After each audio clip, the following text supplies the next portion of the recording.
attacking the stance. So just at the moment, if Glenn's just stood with 1 foot forward, 1 foot back, from here, if I want to control Glenn's balance just by pulling or pushing, I can do. And I'll show you that first, and then we'll put it into a concept of how we're going to use it in the chin now. From here, if I was just pushing Glenn back, I'm pushing into his strength, I'm pushing into his rooted leg, which is here, all right? So I'm driving back. What I need to do is go for the empty space. And what I mean by the empty space is, if you imagine, we're going to talk about being either full space and empty space, or loaded and unloaded. This leg is loaded. This leg is loaded. This is empty. And this is empty. If I take a joint manipulation and I apply the lock to where it's loaded, at the back leg, Glenn gives me some resistance, yeah? He can take it a little bit. Obviously I can do things to override that. And if I pull it back toward this front leg, he can take it within a certain amount. But if I want to affect the balance, all I need to do is take it to the empty space, i.e. where it's empty here or at the back. And you see, I'm now affecting the balance of the person.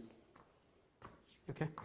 All right. So just for example from here, Glenn puts his foot down. If I try and pull Glenn into that loaded space, he can take it. If I try and push him into that loaded space, he can take it.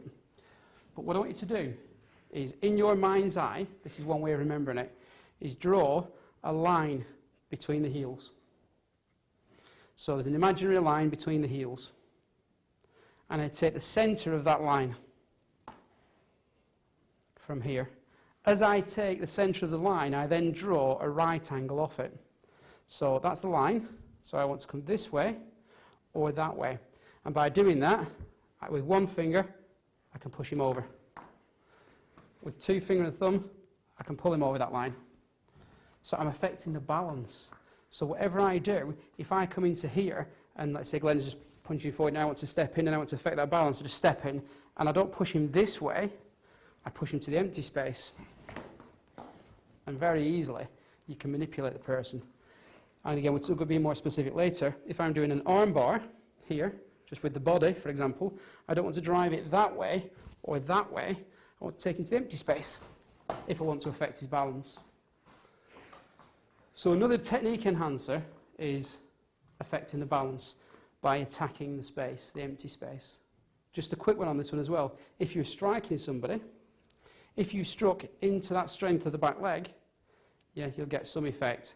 But you can affect the person doubly by striking and hitting them into the empty space. Just depends what you want to do to them. So one will hit them, and yes, you've got the physical blow, the fact you've hit them.